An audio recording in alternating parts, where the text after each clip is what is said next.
I was only 21 when I met this Jewish guy.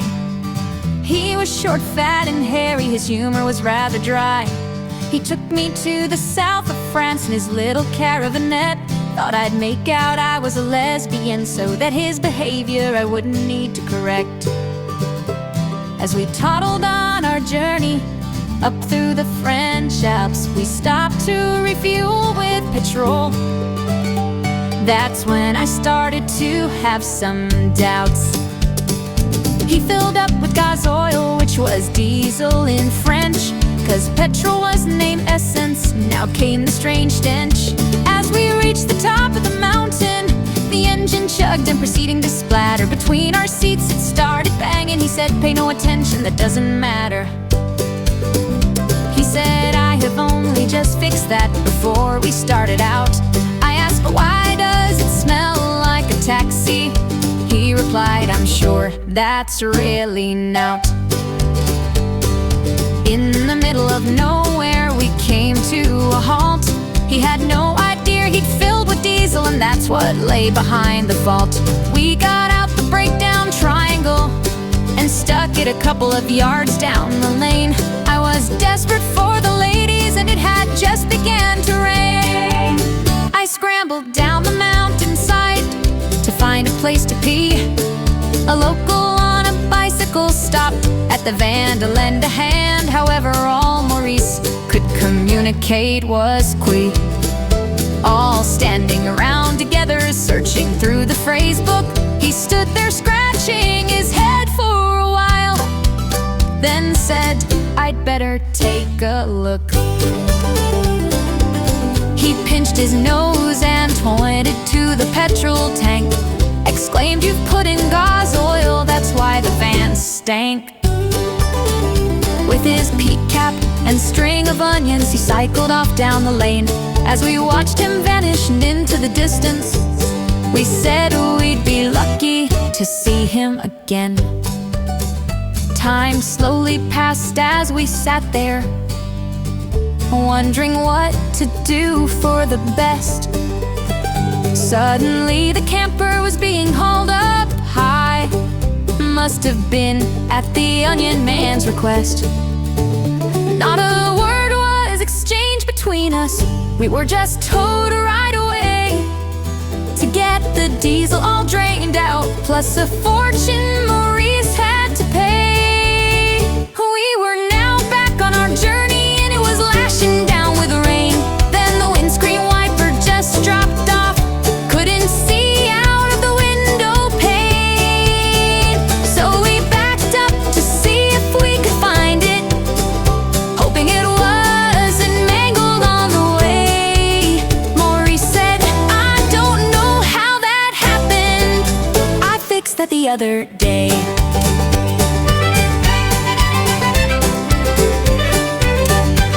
We're now back on our journey, and it was lashing down with rain.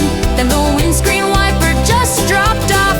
Couldn't see out of the window pane. So we backed up to see if we could find it happened, hoping it wasn't mangled on the way. Maurice said, "I don't know how that happened. I fixed that the other day."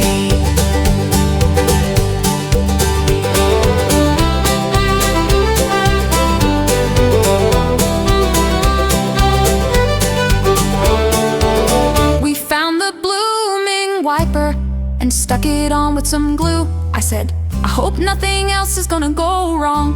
He replied, "I haven't got a clue." Now I was feeling rather sleepy, so I decided to lie in the back. Then I heard a split in the roof, followed by an almighty crack. The gale ripped away the elevating roof. I called out, "Maurice, I think we're in trouble." He said, "Can't be, 'cause I had just fixed that." I exclaimed, "Then how comes I'm lying in a puddle?" We started reversing backwards, hoping to find the rooftop, spotting two men with the roof on their heads. I said, "Maurice, you had stop. As we watched in Zevolute as fix that, I exclaimed, the clock cove I'm lying in a part on. We started reversing backwards, hoping to find the rooftop, spotting two men with a roof on their heads. I said, Maurice, you had better stop. Maurice, your head bothering in trouble. He said, can't be, 'cause I had just waked you. As they walked in closer and closer, as they plucked across the field, nearing closer and closer. I thought, how's this one we're going to build? They plunked the roof back on top, shaking their heads, muttering kamikaze and glade. I thought, just one wee little problem. How's the roof going to blooming stay? We noticed a van selling Fritz. We inquired, had he anything to assist? He handed us a small ball of string. This was the furthest thing from my list. Each two stood on opposite sides of the camper, throwing the thread over and under, bandaging it up in twine. Just our luck, it started to thunder. Regarding the two French guys, we said thanks and cheerio. I said, come on, Maurice, hop in. Sir, you ain't the time to go. As we tried to open the door, we were tightly bound up with twine. We felt such blooming idiots. It's time to take down the GB sign.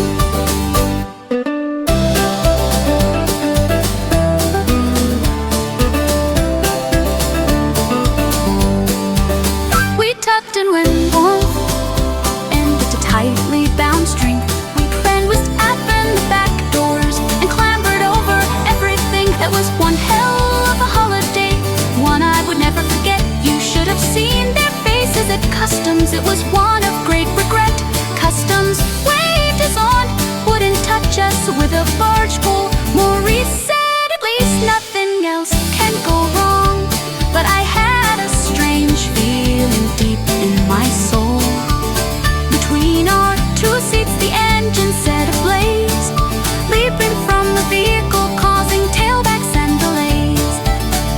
When the fire was extinguished, the public pushed the van aside. That was one memorable holiday. It's amazing we survived. It's amazing we survived. Ha ha ha ha.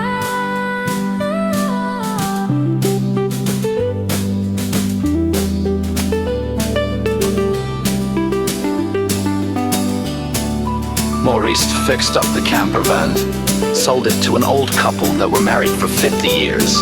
After their trip away, they got divorced. I don't think Maurice could fix that.